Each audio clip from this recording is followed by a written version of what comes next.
జై శ్రీకృష్ణ. ఎన్నో శ్లోకమమ్మా?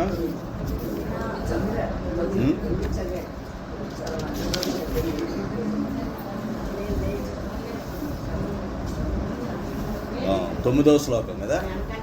నిన్న ఎవరో చదవాలి కదా, ఆడు మొదలు పెట్టాడు. నిన్న గీతగా రాలేదు కదా, గీతగా చదవండి.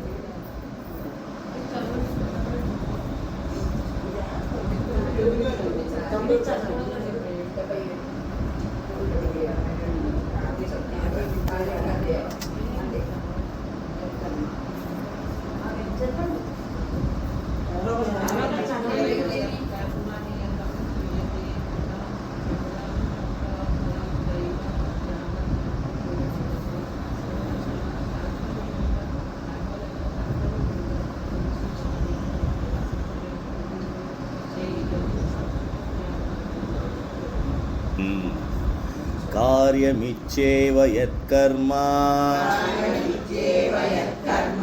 నియతం క్రియతే అర్జున సంగం త్యక్త్వా ఫలం చైవ సత్యాగః సాత్వికో మతః. మనకు కావలసిన సాత్విక త్యాగం గురించి ఇప్పుడు చెప్తున్నాడు. తామసిక త్యాగం అయిపోయింది, రాజసిక త్యాగం కూడా అయిపోయింది. ఆ రెండు మనకు వద్దు. మనకు కావాల్సింది సాత్విక త్యాగం. సాత్విక త్యాగం అని చెప్తున్నారు, కానీ ఆల్రెడీ శ్రీకృష్ణ పరమాత్మ ముందు శ్లోకాల్లో దీని గురించి చెప్పున్నారు. ఏమిటి? శాస్త్ర విహిత కర్మలను మాత్రమే చెయ్యాలి. వాటిని ఇప్పుడేం చెప్తున్నాడు? అప్పుడు చెయ్యాలి అని చెప్పాడు ఆయన. ఇప్పుడేమంటున్నాడు? వాటిని ఎట్టి పరిస్థితుల్లోనూ త్యాగము చేయరాదు. మరి ఏమి త్యాగం చేయాలి? ఫలాపేక్షని త్యాగం చేయాలి. అర్థమైందమ్మా? ఒకసారి భావం అర్థమైంది కదా మీ అందరికీను? ఆచరణకు అనుకూలంగా చెప్తున్నాను. శాస్త్ర విహిత కర్మలను చేసి తీరవలసిందే. శాస్త్రంలో ఏం చెప్తే అది మనం తూచా తప్పకుండా చేసి తీరవలసిందే. ఎన్ని జన్మలు ఎత్తినా అది ఎప్పుడుగైతే మనం పూర్తిగా శాస్త్రవిహిత కర్మలను మాత్రమే చేస్తామో ఆ జన్మలో మాత్రమే మనం ముక్తిని పొందే అవకాశం, అర్హత లభిస్తుంది ముందుగా. సరే, శాస్త్రవిహిత కర్మని చేస్తున్నానండి, నేను శాస్త్రానుసారం తప్ప ఇంకేమీ చేయను, అదేవిధంగా చేస్తాను. చేస్తున్నావు కానీ ఫలాన్ని ఆశిస్తున్నావు. అప్పుడేమైంది? బూడిదలో పోసిన పన్నీర్ అయిపోయింది. పన్నీర్ తెచ్చావు, అన్ని చక్కగా ఎంతో కష్టపడి తీసుకొచ్చి బూడిదలో పోసేసావు. ఆ రకంగా అయిపోయింది అని చెప్తున్నాడు సాత్విక త్యాగంలో. మన వాళ్ళు అంటారు శాస్త్రం అంటే మేము శాస్త్ర ప్రకారం చేస్తానండి అంటారు. ఏమిటాయి అంటే సాంఘిక శాస్త్రము, ఆర్థిక శాస్త్రము, సామాజిక శాస్త్రము, న్యాయ శాస్త్రము, శాస్త్రాలు బట్టి చేస్తా ఉంటాడు. అది కూడా చేయడు కానీ అంటూ ఉంటాడు. ఏమ్మా? గణిత శాస్త్రము ఒక పక్కన ఆర్థిక శాస్త్రం చూస్తూ ఉంటారండి, పక్కన గణిత శాస్త్రం కూడా చేస్తుంటారండి. నేను చాలా బాగా చేస్తానండి ఆర్థిక శాస్త్రాన్ని, గణిత శాస్త్రాన్ని రెండు మిక్స్ చేసి బ్రహ్మాండంగా చేస్తానండి. ఇట్లా కూడా ఉంటారు మనుషులు. ఆ శాస్త్రం కాదు, పరమాత్మ చెప్పిన శాస్త్రాలు వేదోపనిషత్తు, గీత, మహాభారత, మహారామాయణ, భాగవతాదులు చెప్పినటువంటివి, ఉపనిషత్తులు చెప్పినవి మనం ఫాలో అవ్వాలి. నెక్స్ట్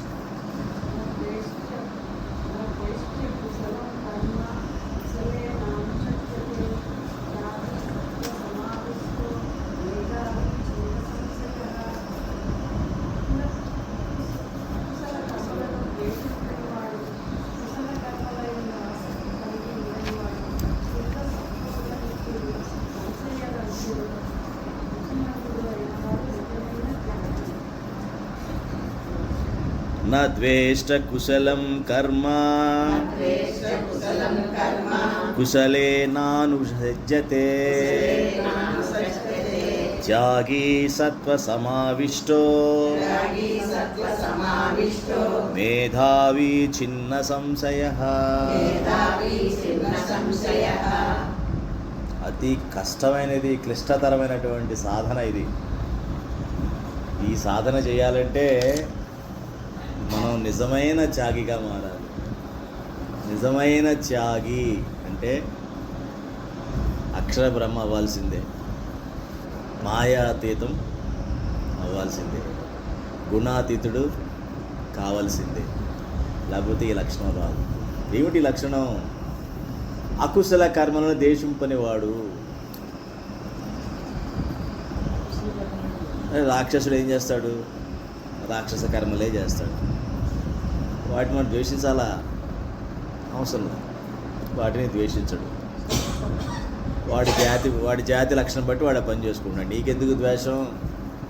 కుక్క ఉంది, కుక్క పని కుక్క చేస్తూ ఉంటుంది. చిచ్చి అంటావు ఎందుకు? నువ్వు దాంతో పోల్చుకున్నావా, దాన్ని ఇంతో పోల్చుకోమంటున్నావా? అసలు ఆ పోలికేంటి? ఆ జాతి బట్టి అది నడుస్తూ ఉంటుంది వ్యవహారం, దానివల్ల లక్షణాలు బట్టి. అలాగే మనుషుల్లో కూడా అందరూ ఒకలా ఉంటారు. రాక్షసులు ఉంటారు, కనబడతాం, కనబడటానికి అందరూ మనుషులాగే ఉంటారు. వ్యవహారం వచ్చేప్పుడు తెలుస్తుంది ఈ మనుషుడా, రాక్షసుడా, దేవత, గాంధర్వుడా, ఏమిటి అసలు వీళ్ళు ఎవడున్నాడు విషయం బయటపడుతుంది కదా.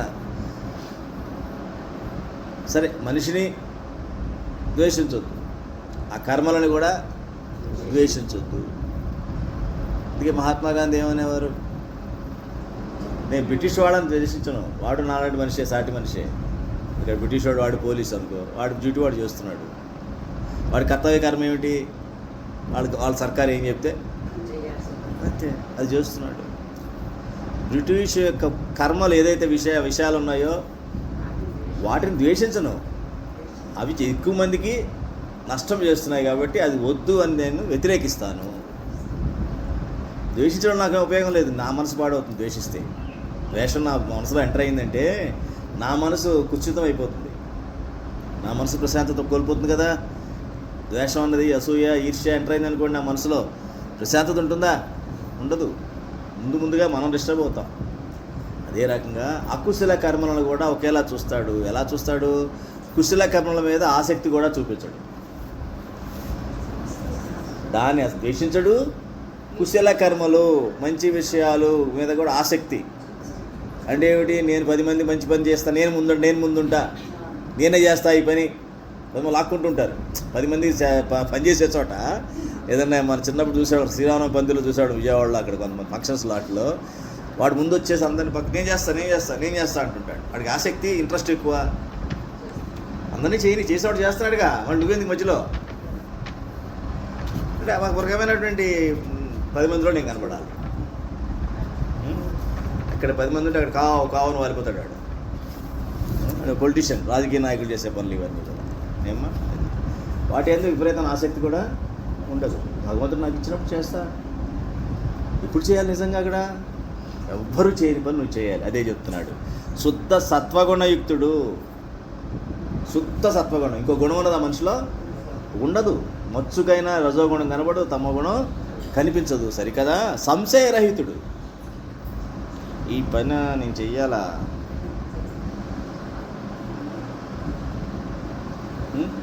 ఈ కవర్ నేను తీయాలా?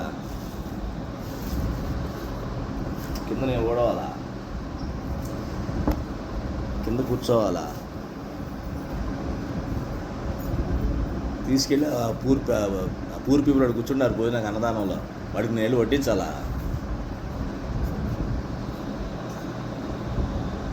చేసే పని మంచిదని తెలుసు, పుణ్యం కోసం చేస్తున్నావు, ముక్తి కోసం చేస్తున్నావు, కానీ నువ్వు ఎక్కడ ఉండిపోయావు?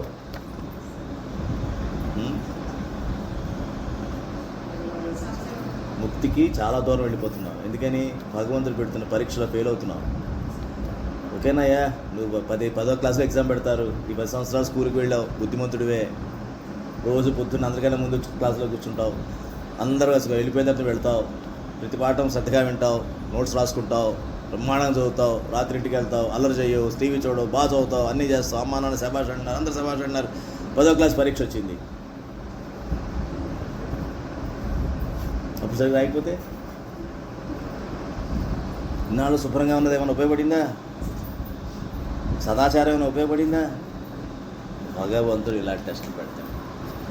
ఓకే, బాగుంది, నువ్వు అందరిలో నారాయణ చూసే స్థాయికి ఎదిగావు, నీ సత్వగుణం చూస్తాను, సాత్విక త్యాగం ఎంతవరకు ఉందో అని మనకు అటు పరిస్థితి కల్పిస్తాడు. మనం అక్కడ ఫెయిల్ అయిపోతాం.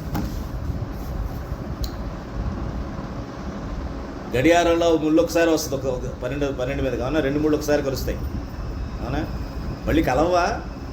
కలుస్తాయి. మళ్ళీ ఎప్పుడో అంటే మళ్ళీ పరీక్ష నాకు పెట్టరండి, పెడతారు, అది ఎప్పుడో మళ్ళీ. అవటమ్మా ఆధ్యాత్మికత అన్నది చాలా శ్రద్ధ. అందుకే శ్రద్ధ గురించి చెప్పాడు పరమాత్మ. నీకు శ్రద్ధ లేనిదో ఉపయోగం లేదమ్మా. ఎంత చేస్తున్నా పైపైన ఎంత చేస్తున్నా అది ఎట్లాంటిదంటే తుప్పర పడిపోతే ఎక్కడ పోతే నీళ్ళు భూమిలో ఎక్కుతుందా? తుప్పర పడింది అనుకుంటామ్మా ఇంత ఎండలో, వాన తుప్పర, అదేమవుతుంది? భూమిలో ఇంకుతుందా? చెట్టుకి ఏమైనా ఉపయోగపడుతుందా? దేనికి ఉపయోగపడదు. చెట్టుకు ఉపయోగపడదు, మన జంతువులకు ఉపయోగపడదు, మనకు ఉపయోగపడదు, అవునా? అది నదిలో ప్రవహించేదాకా వర్షం పడితే అప్పుడు ఆ నీరు మనకు ఉపయోగపడుతుంది. ఇది దేనికి ఉపయోగపడతారు కదా? గాలికి ఎండకి అది ఎగిరిపోయి పోతుంది. అటువంటి పరిస్థితి. సో ఆధ్యాత్మిక ప్రయాణం అన్నది కలియుగంలో మంచి అదృష్టం, అవకాశం. అది కనుక సరిగ్గా చేయడం అన్నది కత్తి మీద సాము. కత్తి మీద సాము. ప్రతి క్షణం కూడా పరమాత్మ ఎవరైతే జపిస్తారో వాళ్ళకి మాత్రమే సాధ్యం. ఈ సాత్విక యజ్ఞం అన్నది నిజమైన త్యాగి అనడానికి ఎవరవుతారంటే ప్రతి క్షణం పరమాత్మ మాత్రమే ఆ క్షణంలో నిండిపోయి ఉండాలి. ఆ క్షణంలో ఏం చేస్తున్నా సరే, ఆ క్షణంలో ఏం చేస్తావు ఎవరు చెప్పలేం కదా. ఆ క్షణంలో ఎవరిని చూస్తున్నావో పరమాత్మ చూడాలి, ఏం వింటున్నావో పరమాత్మను వినాలి. ఆ క్షణంలో ఏం తింటున్నావో పరమాత్మనే, ఏం ఆలోచిస్తున్నావో పరమాత్మనే. ప్రతి క్షణం పరమాత్మ. అది చెప్పమంటే. లేదు మాస్టర్ మేము గంట ఇచ్చాను, గంట జపం చేస్తా. గంట ఇంటూ మా గురువుగారు చెప్పారు 60 నిమిషాలు ఇంటూ 60 నిమిషాలు, గంట ఈజ్ ఈక్వల్ టు 60 నిమిషాలు, 60 నిమిషాలు ఇంటూ 60 సెకండ్లు, 3600 సార్లు నీకు జపం చేస్తున్నా. ఊపిరి 10,800 సార్లు వస్తుందట పడుకునేటప్పుడు, అదే మెలుపుగా ఉన్నప్పుడు. 10,800 సార్లు చేయలేను కాబట్టి ఒక జపమాలు చేస్తాను 108. ఆ 108 సవ్యంగా చేస్తామా? చేయలేమే. అది కదా ప్రాబ్లం. జపమాలని కూర్చుంటాం, 2, 3 అవ్వగానే 3 అనగానే 3 మారిపోద్ది, 4 అనగా 4 గుర్తొస్తారు, 5 అనగానే బయట గుర్తొస్తుంది, బజార్ గుర్తొస్తుంది, 6 అనగానే నిన్న జరిగిన గొడవ గుర్తొస్తుంది, 7 అనగానే ఏడుపు గుర్తొస్తుంది. ఏమో అంతేనా? 8 అవగానే టైం 8 అయిపోయింది, ఇప్పుడు టిఫిన్ టైం అయింది. 9 అనగానే పిల్లలు వచ్చేస్తారు స్కూల్ నుంచి, లేదా మనవాళ్ళు వచ్చేస్తుంది, లేకపోతే హాస్టల్ ఇక్కడ ఉన్న కిడ్స్ జాయ్ కిడ్స్ చాలా మంది కనిపిస్తారు సీనియర్స్. ఇక్కడ ఏం మాస్టర్ పొద్దున ఎక్కున్నారంటే మనవరాలు ఉందని అంట. నా 10 అయింది, డ్యూటీ ఉంది, 11, 12 మళ్ళీ మనవరాలను తీసుకురావాలి. ఏమిటిది? ఎంత ముడేసేసావు జపమాలకి, లౌకికాన్ని.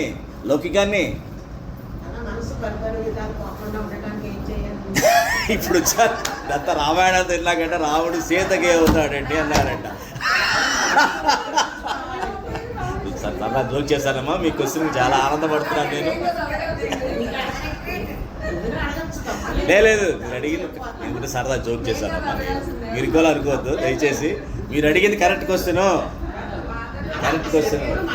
వీళ్ళందరూ నవ్వించాలంటే ఆ జోక్ వేశారంటే.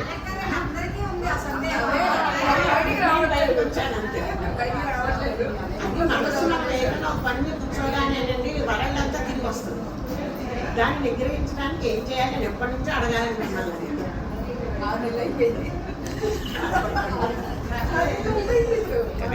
అంటే కనీసం ఆ సంకల్పం వచ్చింది కదమ్మా, ఏదో చెయ్యాలి, మొత్తాన్ని చేయలేకపోతున్నాను అని తెలిసింది, మన బలహీనత తెలిసింది.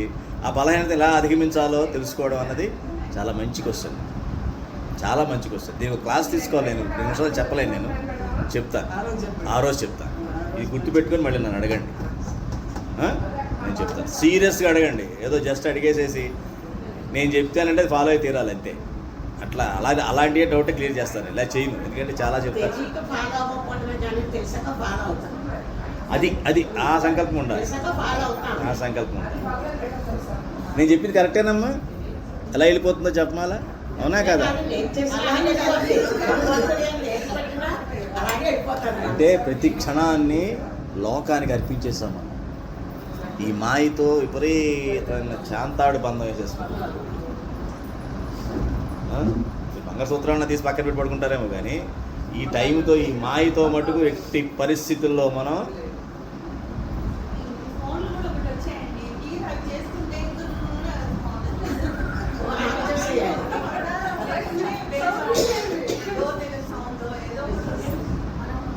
దీనికి ఆల్రెడీ మీ సొల్యూషన్ దీనికి ఆల్రెడీ సొల్యూషన్ మీకు చెప్పానమ్మా. చెప్పాను, గుర్తుపెట్టుకోండి. ఏం చెప్పాను?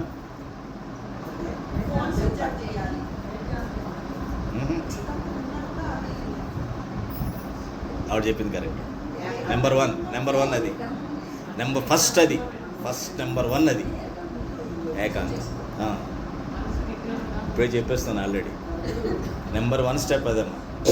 జాగ్రత్తగా తీసుకోండి. ఇది మంత్రం లాంటిది, గురోపదేశం లాంటిది చెప్తున్నా. ఏకాంతంగా కూర్చోవాలి. మీరు ముందు ఏకాంతంగా కూర్చున్నారు లేదో చెక్ చేసుకోండి. ఏకాంతం ఎక్కడ కూర్చున్నారు మీరు? ఏకాంతంగా ఎక్కడున్నారు మీరు? జనం అంతా ఇక్కడే ఉన్నారు, ఇంట్లో వాళ్ళంతా ఉన్నారు, అందరూ ఉన్నారు ఇక్కడే. కూర్చున్న తర్వాత ఇప్పుడు మీరు చెప్పినట్టు శబ్దాలు వస్తున్నాయి.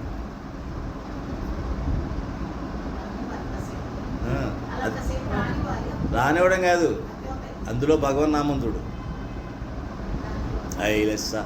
ఐలెస్స వాళ్ళు నావిక పడవ నడిపేటప్పుడు వాళ్ళు ఎలా నడుపుతారు తెలుసా మీకు? వాళ్ళకి అలసట ఉండదు. ఐలెస్స అంటే శ్రీకృష్ణ, ఓ కృష్ణ, శ్రీకృష్ణ మనసులో అది ఉంటుంది. దానికి ముడేయండి. 7 గంటలు దేనికి మూడేశారు? ఏదో పాలు తెచ్చుకోవాలి. 8 గంటలు దేనికి మూడేశారు? కాఫీ తాగాలి. 9ంటికి దేనికి మూడేశారు? టిఫిన్ చేయాలి. అలా ప్రతిదాన్ని దేనికో మూడేశారు కదమ్మా. వాటిని మీరు నారాయణుడికి పెట్టాలనుకోండి. నారాయణుడికి ఇప్పుడు నేను నైవేద్యం పెట్టాలి. అదేనమ్మా, ఓ నమో నారాయణ వస్తూ ఉంటుంది. ఆవిడ అన్నట్టుగా పక్కన సౌండ్లు వస్తుంటాయి. ఇప్పుడు మా ఇంట్లో సౌండ్ పైన ఢమ్ ఢమ్ అని పైన ఎవరు రినోవేట్ చేస్తున్నారు. పైన ఎవరు కొని ఇది రాదమ్మా. ఇంకా మీరు భగవన్నామానికి ముడేస్తే ఇంకోటి రాదు. ఇంకా రాదు. మీరు ఖాళీ కూర్చున్నప్పుడు జనరల్గా ఏమవుతాయి, చిన్నప్పుడు ఉన్న పాటలు గుర్తొస్తాయి. చిన్నప్పుడు మనం రేడియోలో విన్నవో, టీవీలో విన్నవో, అప్పుడు ఖాళీగా ఉంటాం కదా, బాగా మనసు అంతా దాని మీదే పెడతాం. స్పాంజ్ అంతా అక్కడ ముంచున్నాం ఆల్రెడీ. ఆ స్పాంజ్ అంతా పిండాలంటే అన్నీ అవి గుర్తొస్తాయి. అవి గుర్తురాగానే ఆపేసుకొని వెంటనే మీకు కావాల్సిన కీర్తనం ఏదన్నా పాడేసుకోవాలి. నేను చేసే పని అది.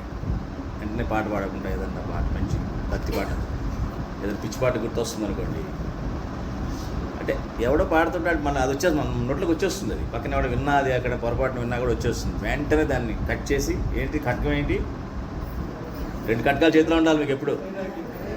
వివేకం, ఫస్ట్ వివేకం. అది వైరాగ్యం కాదు, వివేకం. మంచిది చెడు తెలుసుకోవడం దాన్ని ఏమంటారు? వివేకం అని కట్కం బయట తీయండి. ఆధ్యాత్మిక మార్గం కనుక మనం ఫాలో అవ్వాలంటే వాడు ధీరుడై ఉండాలి. ధైర్యం లేనివాడు స్పిరిచువల్ పాత్ ఆధ్యాత్మిక మార్గంలో రాలేరు, గుర్తుపెట్టుకోండి. ఎందుకంటే అందరూ పిరికితనంగా జారిపోయిన వాళ్ళే. ఎక్కడో చోట ఎన్ని జారిపోయినటువంటి జీవులే. అందరూ పుట్టంగానే మనంత ఫ్రెష్గా ఉన్నామమ్మా. మనకి ఏ బాధరాబంది ఉన్నాయా? లేవు. తర్వాత ఒక్కో బాధరాబంది తగిలించుకొని ఒకదాంట్లో అంటే తగిలించుకున్న అర్థం ఏంటి? పడిపోయాను అర్థం. ఆధ్యాత్మికత నుండి ఎంత పడిపోయామయ్యా అంటే, అయ్యా నువ్వు ముసలివాడు అయిపోయావు, ముసలివాళ్ళు అయిపోయారు, మళ్ళీ బాధ్యలోకి వెళ్ళండి అంటే కష్టమండి. ఏంటి కష్టం? అంటే పడిపోయావరా, పైకి ఎక్కరా అంటే కష్టమండి అంటే అక్కడే ఉండి అయితే ఇంకా పడు. ఇంకా ఎలకలాగా 10 గుక్కులు అయ్యి గొయ్యి చేసుకో. ఇంకా నీ గొయ్యిలో నువ్వే దిగిపోతుండు. ఇంకా అది అర్థం చేసుకో. అర్థమైందమ్మా? ఏ శబ్దం వచ్చినా సరే, శబ్దాలు లేవు, నామమే ఉంది. దృశ్యాలు లేవు, పరమాత్మే ఉన్నాడు.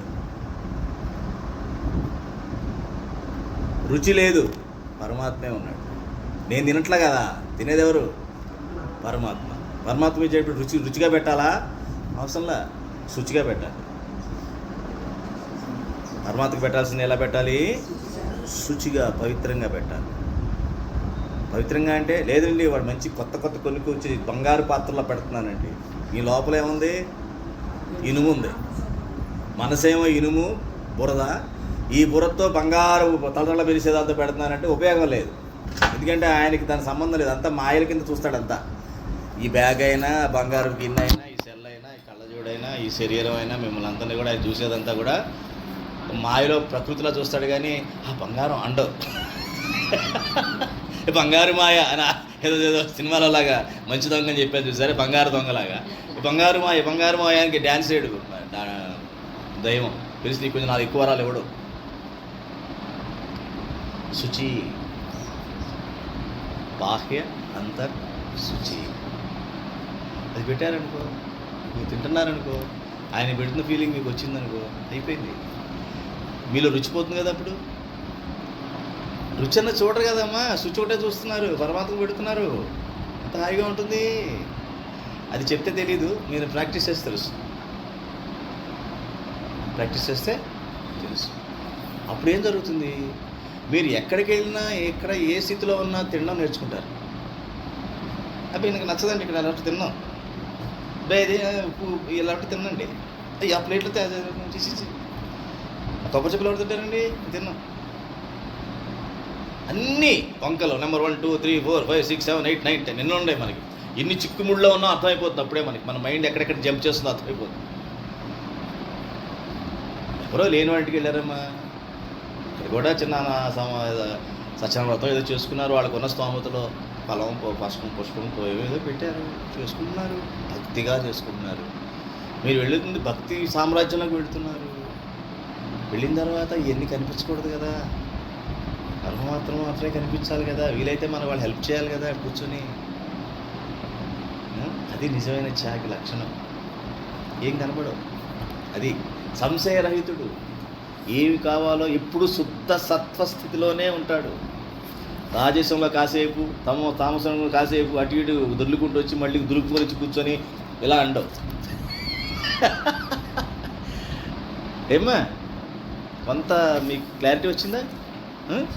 అంటే పంచ ఇంద్రియాలనమ్మా, పంచ విషయాలని ముందు పవిత్రం చేయాలమ్మా. అందుకే మానసిక పూజ అంటారు. మీరు శారీరక పూజ ఎట్లా చేస్తున్నారో దానికి డబల్ మానసిక పూజ చేయండి. మీ ఇష్టదైవాన్ని ఆహ్వానించినట్టుగా, వారికి షోడశోపచారాలు అన్నీ చేస్తున్నట్టుగా చక్కగా మీ పిల్లవాడికి మీరు ఏ బంధం ఏర్పరచుకుంటారో మీ ఇష్టం.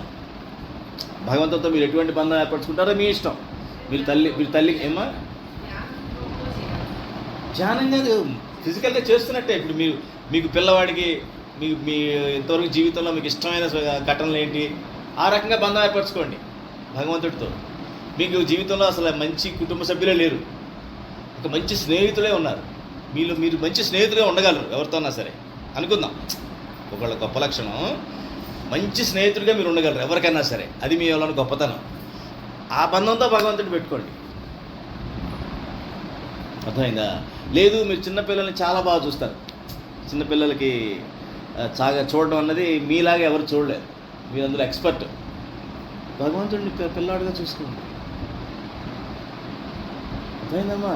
లేదు, మీరు దరిద్రనారాయణకి సేవ చేయడంలో గొప్పవాళ్ళు మీరు. అంటే బయట ఎవరన్నా పూర్ పీపుల్ ఉంటే అక్కడికి వెళ్ళి సేవ చేయడం మీకు చాలా ఇది. అప్పుడు ఆయన ఆ రకంగా ఆయనలో అంటే అటువంటి సేవ చేస్తున్నట్టు అనుకోండి. ఆయన దరిద్రంగా ఊహించమని కాదు, ఆయనకి ఆ సేవ చేస్తున్నట్టుగా అనుకోండి. ఉన్నాయి కదమ్మా నవవిధా భక్తులు ఉన్నాయి కదా.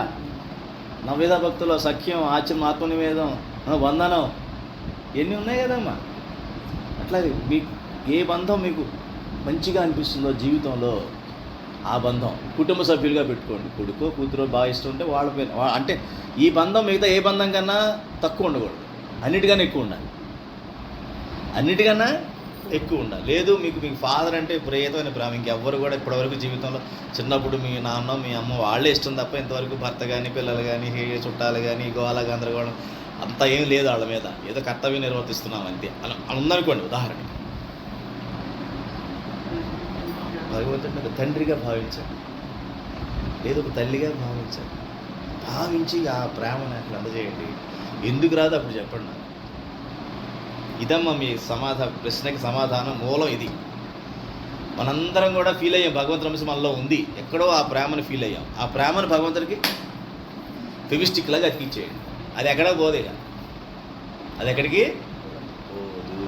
అది నెమ్మదిగా ఎలా మారుతుందంటే అందరి మీద వచ్చేస్తుంది ఆ ప్రేమ. ఇది ఎట్లా అంటేనమ్మా, కొండ శిఖరం మీద తీసుకెళ్ళి హెలికాప్టర్లోనూ అక్కడికి తీసుకెళ్ళి అక్కడి నుంచి పోసామనుకోండి, పూలు కానీ పాలు కానీ, శిఖరం మీద పోస్తే ఎక్కడ పోతాయి? అన్నీ కిందకే వస్తాయి. కానీ నువ్వు కింద నుంచి పోసుకుంటూ వెళ్ళాలంటే నువ్వు శిఖరానే చేరలేవు. చేరగలవా? చేరలేవు. కాబట్టి ముందు ఏదైనా సరే భగవంతుడితో మొదలు పెడితే అది అంతా కూడా మన చుట్టుపక్కల మొత్తం వ్యాపిస్తుంది. ఇది ప్రధానమైన సూత్రం. అందరూ ఇది మర్చిపోతున్నారు. ఇక్కడెక్కడే తిరుగుతూ భగవంతుడు చేరుకోవాలి కష్టమండి, భగవంతుడు చేరుకోవాలి కష్టమండి అంటాడు. అదే అసలైన తేలికైన విషయం. కాబట్టి మానసిక పూజ చేయండి, శారీరక పూజతో పాటుగా మానసిక పూజ. ఇది అరగంట చేస్తే అది గంట చేయాలి. ముందు సాధ్యం కాదు మీకు. నెమ్మదిగా పెంచుకుంటూ వెళ్ళండి. అప్పుడు మీలో రకమైనటువంటి తేజస్సు వస్తుంది. అప్పుడు ఈ నిజమైన త్యాగి లక్షణాలు కొంచెం కొద్దిగా మీలో వస్తాయి. కొద్దిగా వస్తాయి, కొద్దిగా రావు. కొద్దిగా వస్తే చాలు. ఎందుకంటే భగవంతుడు చాలా కరుణామయుడు. ఆయన నీకు ఎంత వచ్చిందని చూడడు, దాన్ని మెజర్ చేయడు, నీ శ్రద్ధను చూస్తాడు. గురువు గారు చెప్పింది వీళ్ళు చేస్తున్నారు. ఆయనతో నేను పరమాత్మ నేను ఆయన ద్వారా నీకు ఆ సందేశాన్ని ఇప్పించాను, అది గురుమంత్రంగా ఉండమని కూడా ఆయన చెప్పారు. నువ్వు దాన్ని ఎంతవరకు ఆచరిస్తున్నారు అది ఒక్కడే గమనిస్తాడు. మీలో శ్రద్ధని గమనిస్తాడు. ఎప్పుడైతే ఆ శ్రద్ధ సాత్విక శ్రద్ధగా మారిపోతుందో, అందులో తామసిక శ్రద్ధ ఉంటుంది కదా. ఏమిటి? మానసిక పూజ కూర్చున్నాను, గంట కూర్చోవాలి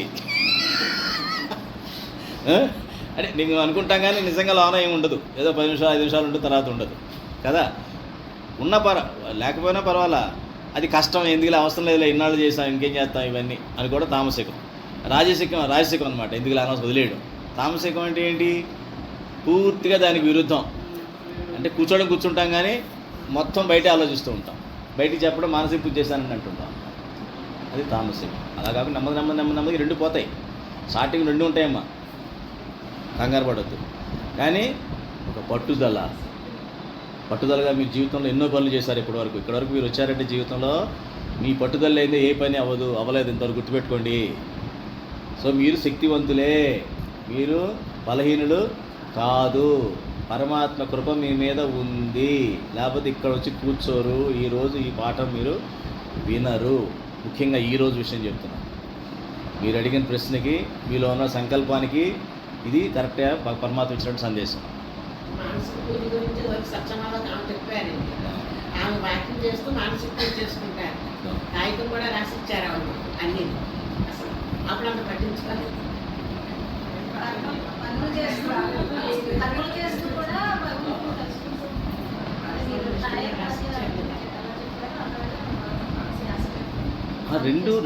రెండు ఎలా అవుతాయంటే అమ్మా, పూర్తిగా భగవంతుడే ఉండాలంటే నామజపం జరుగుతూ ఉండాలి. పాట పాడుకుంటూ చేయండి. మీరు పాట వచ్చు కదా, ఆ పాట పాడుకుంటూ చేయండి. అది పెట్టేది భగవంతుడు అనుకోవాలి, భగవంతుడికి పెడుతున్న నైవేద్యం అనుకోవాలి. అది చాలా శుచిగా చేయాలి. వస్తుందమ్మా. ఎక్కడున్నా మీరు ఏదన్నా వెళ్ళారు, దృశ్యం చూస్తున్నారు, ఆ దృశ్యాన్ని ఎంజాయ్ చేయొద్దు. ఆ దృశ్యంలో పరమాత్మ యొక్క మహిమను చూడండి. పరమాత్మ యొక్క మహిమని చూడండి. ఎట్లా అయిపోయిందంటే డిస్కవరీ ఛానల్ని ఆ ఛానల్ వస్తున్నాయి. అందులో ఎంత ఇది దిగజారిపోయినట్టు జనం వేటను చూస్తుంటారు. పులి లేడీని వేటాడటం అనేది వాడు బాగా తీస్తాడు, ఫోటోలు పెట్టి, అదే వీడియో, అది దాన్ని ఎంజాయ్ చేస్తుంటారు. అది ఎంత దారుణమైనటువంటి ఆలోచన. ఒక జీవితో చంపడం నువ్వు ఎంజాయ్ చేస్తావా? అలా అయిపోయాం. అంటే దృశ్యాన్ని బాగా కనపడేదాన్ని కనుక బాగా మనం ఆనందించాలనే ఆ కోరిక పెరిగే కొద్దీ వికృతమైన కోరికలు వస్తాయి. మనం కనపడేదాన్ని ఎంజాయ్ చేయాలనుకున్న కార్యక్రమం వస్తే వికృతమైన కోరికలు వచ్చేస్తాయి. అందుకని ఆ దృశ్యంలో పరమాత్మను చూడాలి. మీరు ఎక్కడైనా స్టేట్స్కి వెళ్ళాలి, అదే ఏదైనా కంట్రీకి వెళ్ళి, కొత్త ప్రదేశానికి వెళ్ళాలి, చాలా అందంగా ఉంటాయి. కొండలు కానీ పర్వతాలు కానీ, అక్కడ నదులు లోయలు అన్నీ బాగుంటాయి. ఆహా పరమాత్మ, నేను ఇంత ఏంటి సృష్టి ఏంటి, ఇదేంటి, నీ మహిమ ఏంటి, నువ్వు ఎంత గొప్పవాడివి నిజంగా అని అనుకోవాలి.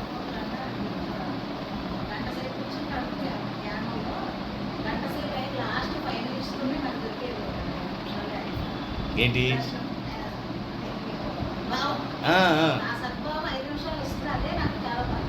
Very good. మరి మిగతా టైం అంతా అమ్మా ఒప్పుకున్నారు, చాలా చక్కగా ఒప్పుకున్నారు. అప్పుడు మీరేం చేస్తారంటే మీకు ఉపాయం చెప్తాను. ఇప్పుడు మీరేం మీ మనసు మీకు ఏం ట్రైనింగ్ ఇచ్చిందంటే గంట కూర్చో, 55 నిమిషాలు ఆలోచించుకో, చివరి 5 నిమిషాలు భగవంతుడు భావం చాలు అంటుంది కదా. దానికి ఏం చేయాలంటే లాస్ట్ 5 నిమిషాలు ముందుకు తీసుకురా. అదే మీరు ఎలా వేస్తారు, అది మనసు చేసే మాయా. మీరు మనసుకి మీరు ఇవ్వాల్సిన గైడెన్స్ చెప్తున్నా, మనసుకి ఇవ్వాల్సిన ఆజ్ఞ చెప్తున్నా. సంతోషమ్మా మనసా, కనీసం 5 నిమిషాలు భగవంతుడు చివరిలో చూపిస్తున్నావు, చివరి కాదు ముందు చూపించు అని చెప్పి జరుగుతుంది. మనసు ఏంటండి, మన ఇంట్లో కుక్క లాంటిది, కోతి లాంటిది, దాన్ని పని చేయించుకోవాలి మనం. భగవంతుడు కనిపిస్తాడమ్మా. ఒక మంత్రం చదువుతుంటే భగవంతుడు అలా నవ్వుతూ కనిపిస్తాడు మీకు ఆ యొక్క లక్షణంతో. అసలు మీరు అది ఆ అనుభూతి రాందే రోజంతా మీరు హాయిగా ఉండలేరు. మళ్ళీ హాయి ఎత్తుక్కుంటూ ఉంటారు, ఈ కొమ్మ నుంచి ఆ కొమ్మ మీదకి, ఆ కొమ్మ నుంచి ఈ కొమ్మ మీదకి. ఈ రోజంతా ఆల్రెడీ 12 అయిపోయింది, 1 గంట అయిపోయింది, ఎక్కడా నాకు ఆనందం శాంతి దొరకట్లేదని ఇంక అక్కడి నుంచి ఇక్కడ ఛానల్ మార్చినట్టు ఓటీటీ ఛానల్ మారుస్తుంటాం కదా. ఈ సీరియల్ ఇది బాగాలేదు, అది బాగాలేదు, అది బాగాలేదు, అది బాగాలేదు, అది బాగాలేదు, ఇది సరిపోతే అయిపోతే నైట్ ఈవినింగ్ అయిపోతే అలిసిపోయి పడుకుంటాం. మీరు చేసిన మంచి పని, అందరూ కూడా ఆ పని చేయండి, పరమాత్మను ఆస్వాదించండి. మీరు చేసే భోజనం కూడా ఆస్వాదించకపోతే ఏమన్నా బాగుంటుందమ్మా? ఎంత బాగుందో భోజనం ఎప్పుడంటాం? ఆస్వాదించినప్పుడు కదా. అదే భగవంతుని కూడా మనం ఆస్వాదించిన నాడు నీకు చక్కగా హాయిగా ఉంటుంది. అది ఎవ్వడు తీయలేడు, దాన్ని ఎవడు దొంగిలించలేడు, దాన్ని తగ్గించడం ఎవరి వల్ల కాదు. అది పెరుగుతూ పోతుంది కానీ తగ్గడం అని జరగదు. ఇక్కడ మనసు సరెండర్ అయిపోయింది కదా, మనసుకి మీ మాట వింటుంది. మనసు మీ మాట వింటే మొదలు పెడుతుంది. మాస్టర్ ఏం చేయమంటారు అంటుంది, పనులేలే పడుకో, కాసేపు అంటే పడుకుంటుంది. మనం భగవద్ధ్యానం చేసుకుంటూ ఉంటాం, దాన్ని భగవద్ ధ్యానం చేసుకుంటూ ఉంటాను, చూస్తూ ఉంటాను. నేను చేసే ఇంకో పని ఏంటంటే భగవంతుని అక్కడ పెడతాను మానసికంగా. ఈ పంచేంద్రియాలు ఈ పక్క నిలబడ్డట్టుగా, ఈ యొక్క జ్ఞానేంద్రియాలు మొత్తం 10 ఇంద్రియాలు ఈ పక్కనేమో ఈ అంతఃకరణ 4 నిలబడ్డట్టుగా, మెట్ల మీద అయ్యప్ప మెట్లు లాగా. పంచేంద్రియాలు 10 ఇంద్రియాలు నిలబడతాయి, అంతఃకరణ 4, మనసు బుద్ధి చిత్తహంతో ఈ పక్క నిలబడతాయి. నేను డైరెక్ట్గా భగవంతుడు చూస్తూ ఉంటా. ఇది జరిగే పరిస్థితి ఆరాధన. నాతో పాటుగా నేనంటే ఎవరు? ఆత్మని. నేను ఆత్మని కదా, నాతో పాటుగా అవి కూడా నా సేవకులు కాబట్టి రాజుగారు దండం పెడితే ఏం చేస్తారు మిగతా వాళ్ళంతా? రాజుగారు ఇచ్చేది చేయాలిగా. అప్పుడు నాకు అడ్డు వచ్చేది ఎవడు? డైరెక్ట్ ఎవరు కనిపిస్తున్నారు? అయిపోయింది. సింపుల్గా లేదా? చిన్న ఊహ, అవునా? నా టెక్నిక్ మీకు చెప్పేశారు. మీ అదృష్టం. నేను ఏం చూడనమ్మా, ఇలా కోఆపరేట్ చేసుకుంటూ చూసుకోవాలంటే మా అమ్మాయి చేయదు ఆ మాటకు వస్తే. అవన్నీ అనవసరం. ఇవన్నీ ఆవిడ కోఆపరేట్ చేస్తారు, నాకు కోఆపరేట్ చేస్తారు. నాకు అడ్డు రాకపోవడం. ఇప్పుడు నా మనసు కోఆపరేట్ చేయట్లేదా? ఇలా నిలబెట్టాం కదా, అంతే. ఇలా నిలబెట్టాం కదా, ఇలా నిలబెట్టినప్పుడు నాకు నా మనసు కోఆపరేట్ చేయట్లేదా? కావాల్సినప్పుడు మనసుతో పని చేయాలి కదా నేను కూడా. అంతే. గణిత శాస్త్రం, ఆర్థిక శాస్త్రం కావాలంటే మరి మనసు కావాలి కదా నాకు. కానీ నువ్వు భగవంతుడి విషయంలో ఇంటర్ఫీర్ కావద్దు. ఇది ఆత్మ పరమాత్మ సంబంధం, ఇది ఆత్మ పరమాత్మ సంబంధం. ఇది ఆ ఇంటర్ఫీర్ ఎందుకు అవుతారమ్మా? ఎవరు? చాలా చక్కగా కోఆపరేట్ చేస్తారు మా మిస్సెస్. ఆవిడకి ఇంకా రాలేదు. ఆవిడ రాపడం కూడా కొన్ని కారణం అంటే కొంతమందికి. ఎలా అంటే ఒకడు నా భర్తగా వచ్చింది కదా, నాకు అట్లా తగిలేస్తుంది సగం.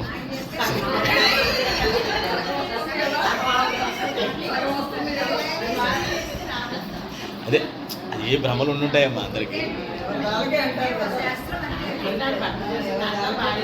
అయినా నేను మనసులో అనుకుంటా కదమ్మా, నాకు నాతో పడింది ప్రయాణం చేస్తున్న వాళ్ళు కావాలని భగవంతుని కోరుకుంటా కదా, సహజంగానే కోరుకుంటాం. ఎందుకు కోరుకో? మన ఇంటికి కావాలని కోరుకోమా?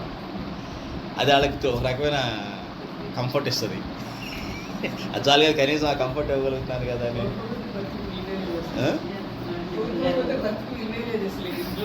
అంతే కదా మరి, ఆటోమేటిక్గా వస్తుందమ్మా అది. ఆల్రెడీ మీకు చెప్పాను కదా, స్వామినారాయణ భగవాన్ చెప్పారు.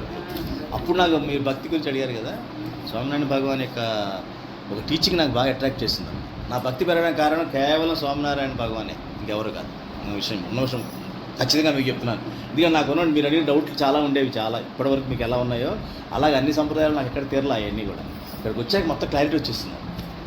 ఆయన చెప్పారు వచనామృతంలో, ఆ కుటుంబంలో ఆ యొక్క లైన్లో అంటే తాత ముత్తాతలు అవన్నీ కింద మొత్తం తర్వాత పుట్టబోయేవాళ్ళు వీళ్ళందరూ లైన్లో తీసుకున్నట్టయితే ఎవరైతే పరమభక్తుడు పుడతాడో ఆ కుటుంబంలో అటు 40 తరాలు ఇటు 40 తరాలు కూడా తరిస్తారు. అంటే ఏంటి, నేను ఏదన్నా ఆస్తి ఇవ్వగలిగానంటే 40 తరాలకు తగ్గ ఆస్తిని సంపాదిస్తున్నాను. అటు 40 ఎంతమందిని కాపాడుతున్నాను, ఎంతమంది అదో లోకాల్లో ఉంటే పైకి వచ్చేలా, అంత వాళ్ళకి ముక్తి రాదు. అదో లోకాల్లో పడిపోకుండా ఇప్పుడు బలిచక్రవర్తి ఎక్కడ ఉన్నాడు, పాతాళంలో ఉన్నాడు. మరి ఆయన పాతాళ వాకం కాబట్టి పాతాళంలో ఉన్నాడు, అక్కడి నుంచి బయటకు రావాల్సిన పని లేదు. పరమాత్మ అక్కడికి వెళ్ళాడు. అర్థమైందా? అటు తరాలు ఇటు తరాలు తరించాయి. అర్థమైందా మీకు? చెప్పాను. అప్పుడు నాకు బలం పెరిగింది. అవును, నువ్వు ఎంత సంపాదించి ఏం చేస్తావు, నీతోనే పట్టుకెళ్ళావు సరి కదా, బెంగతో పోతావు, ఏమవుతావు అని చెప్పేసి. అవునే కదా. అదే ఇది సంపాదిస్తే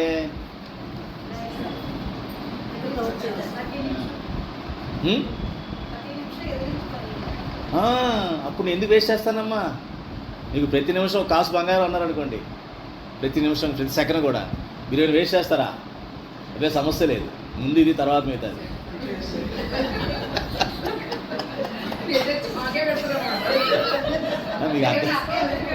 మీకు అర్థమవుతుందని చెప్తాను. మీకు అర్థమవుతుంది అంటే మహిమ ఎక్కడుంటే మనం అటు వెళ్ళాలమ్మా. మహిమ తెలుసుకున్నంత వరకు మనం అటువైపు మళ్ళం. నేను చెప్తోంది అది, ఆ యొక్క ఉదాహరణతో నీకు చెప్తాను అనమాట. నాకు మహిమ తెలిసిపోయింది ఇక్కడ. అమ్మా ఎంత మహిమ ఉందా భక్తిలో, ఇంతవరకు చెప్పలేదే భక్తిలో ఎంత మహిమ ఉందని. ఎవరు చెప్పలా. ఏదో నన్ను దర్శించుకోవడానికి, ఏదో సరే స్విమ్మింగ్ సూట్ వేసుకొని స్విమ్ చేయడానికి, లేకపోతే ఏమన్నా ఫైటింగ్ చేసేటప్పుడు అన్నీ వేసుకొని అలాగ ఉపయోగపడుతుంది భక్తి అనుకునే వాళ్ళం. కానీ ఏదో రక్షణ కవచంగా ఇంత మహిమ ఇందులో ఉందన్న విషయం మనకు ఎవరికి తెలియదు. నాకు ఎప్పుడైతే తెలిసిందో గట్టిగా ఇంక తప్ప ఇంకేమీ నేను ఎవరు ఎంత గొప్పగా చూపించినా, ఎందుకంటే ఆయన చెప్పారు, భాగవతంలో చెప్తాడు ఆయన శ్రేష్ఠ పరమ, నీకు అనంతకోటి బ్రహ్మాండాలు ఇచ్చినా కూడా, అనంతకోటి బ్రహ్మాండాల్లో ఉన్న సుఖం అంతా కూడా కలిపి మూట కడితే కూడా ఇంత అవుతుందంట. అంతే. ఏమిటి? అనంతకోటి బ్రహ్మాండాల్లో ఉన్న సుఖమంతా, ఆనందం అంతా మూట కట్టి నువ్వు సంపాదించినా కూడా నీకు వచ్చే ఆనందం ఇంతే. పరమాత్మ భక్తితో ఆనందం దాంతో పోల్చుకుంటే ఇదంతా కలిపి చేసినా కూడా, అంటే ఎన్ని కోట్ల జన్మలు నువ్వు ఎత్తి ఎంత సంపాదించి రాసిపోసినా నువ్వు ఇది కూడా కాస్త కూడా నువ్వు చేరలేవు పరమాత్మ భక్తి ముందు. అప్పుడు మహిమ ఎక్కడుంది? పైగా సంపాదించడం వల్ల నీ వాళ్ళకి ఎంత మేలు జరుగుతుంది. ముందు వాళ్ళకి కానీ తర్వాత వాళ్ళకి కానీ మీ వాళ్ళు అనుకున్నవాడు, మీ వాళ్ళన్నా లేరనుకోండి, ఆత్మస్వరూపులం కాబట్టి. అయినా కూడా నీ యొక్క నీడ చెట్టు కదా, చెట్టుకు నా వాళ్ళని ఉంటుందా నీ వాళ్ళని ఉంటుందా? చెట్టు కింద అందరికీ వస్తుందిగా నీడ. ఒక చెట్టు పెరిగిందమ్మా, ఆ చెట్టు కింద మనుషులు చేరారు, నీడ వాళ్ళకి వస్తుంది కదా. కొన్ని మాత్రం అర్థం చేసుకోండి చాలు. మన కుటుంబంలో నేను ఉన్నాను, ఈ కుటుంబంలో ఉన్నప్పుడు ఆ నీడలో ఉన్న వాళ్ళందరికీ నీడ వస్తుంది కదా, ఎంత కొంత నీడ. అవునా కదా? అదే రకంగా మనం చేసే భక్తి మనకి అందరికి కూడా ఉపయోగపడుతుంది. కుటుంబంలో వాళ్ళే కాదు, ఇలా ఎవరైతే తారసపడతారో ప్రేమగా ఇష్టంగా వాళ్ళకు కూడా వస్తుంది. అర్థమైందమ్మా? ఆ పరమభక్తులు ఎవరైతే ఉన్నారో వారి ఎడల మంచి అభిప్రాయం, ఒక చక్కని అభిప్రాయం ఎవరికైతే ఉంటుందో వాళ్ళకు కూడా వస్తుంది ఆ ఫలితం అని చెప్పాడు. మరి 40 తరాలు నన్ను ద్వేషించిన వాడు ఉంటాడు, వాళ్ళకి రాదు. అది గమనించండి. అంటే అన్నాను కదా, ఆ పరమభక్తుడిని ఎవరైతే ద్వేషిస్తారో వాళ్ళకి రాదు. ఎవరైతే ఇష్టపడతారో వాళ్ళకి మాత్రమే వస్తుంది. ఇన్ని ఉన్నాయి ధర్మరహస్యాలు. సో ఓవరాల్గా మీకు నిజమైన త్యాగం గురించి చెప్పేశా. ఇది మళ్ళీ మళ్ళీ వినండి ఈ ఆడియో. ఏమా దాని గురించే. కాబట్టి మీకు ఎక్కడో రాసి పెట్టుంది మీ యొక్క భగవంతుడి కృప. దీని గురించి తెలుసుకునే దగ్గర మనం ఆగిపోయాం. మీకు ఇది రాసి పెట్టుంది నిజమైన త్యాగాన్ని. అది మీ అందరిలో ఏదో సంకల్పం ఉన్నట్టుంది అనుకోవడం. మీ లోపల ఏదో గాఢమైనటువంటి ఆమె నోటితో చెప్పించారు. మీ మనసులో ఎక్కడో గాఢమైనటువంటి ఇది ఉందమ్మా, తపన ఉంది అని తెలుస్తుంది. లేకపోతే ఇది రాదు ఇంత విపులంగా నేను చెప్పేవాడు కాదండి. చాలా సంతోషం. మీ అందరికీ భగవంతుడి కృప ఉంది. మీరు చాలా ధైర్యవంతులు. మీరేం పిరికిపడాల్సిన పని లేదు. చెప్పినట్టు హ్యాపీగా చేయండి. హ్యాపీగా ఉంటుంది. ఏమ్మా నెక్స్ట్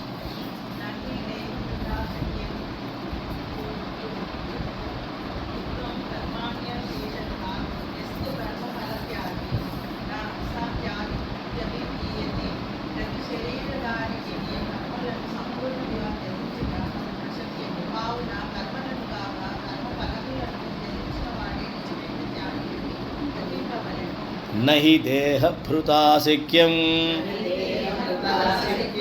త్యక్తుం కర్మాణ్యశేషతః యస్తు కర్మఫలత్యాగీ స త్యాగీత్యభిధీయతే. ప్రతి శరీరధారికి కర్మలను సంపూర్ణంగా ఛేదించడం అశక్యం. మనం చెప్పిందే కదా, మనం కర్మలు ఛేదించమని ఎవరు చెప్పట్లా. కానీ సత్కర్మలు అయి ఉండాలి, సాత్విక కర్మలు అయి ఉండాలి, సాత్విక శ్రద్ధతో చేయి ఉండాలి, శాస్త్రవిహిత కర్మలు అయి ఉండాలి. అవి చేస్తున్నప్పుడు కాబట్టి కర్మలను కాకుండా కర్మ ఫలములను ఛేదించిన వాడే నిజమైన త్యాగి. కర్మఫలం ఎప్పుడు ఛేదిస్తాం మనం? పైన చెప్పాడు కదా, సంశయం లేనప్పుడు, బుద్ధిమంతుడైనప్పుడు, ఏ పని అయినా సరే భగవంతుడి పని అనుకొని చేస్తున్నప్పుడు, మనం ఎక్కడ కూడా తక్కువ ఎక్కువ కూడా ఫీల్ అవ్వకుండా ఉన్నప్పుడు, అప్పుడు మాత్రమే మనకి ఆ కర్మఫలాన్ని తీసుకోవట్లేదు అన్నటువంటి ఉంటుంది. లేకపోతే ప్రతిదీ ఆలోచించి చేస్తున్నానంటే ఫలాన్ని ఆశిస్తున్నాననే అర్థం. నలుగురిలోకి వెళ్ళాలంటే గుర్తింపు కావాలనుకున్నానంటే ఫలం ఆశించినట్టే. అవునా కదా? ప్రతి చోట ఫలం ఆశించకూడదు అనమాట. అట్లా వెళ్ళంగానే నేను ముందు వరుసలోనే కూర్చోవాలంటే ఫలం ఆశించినట్టే.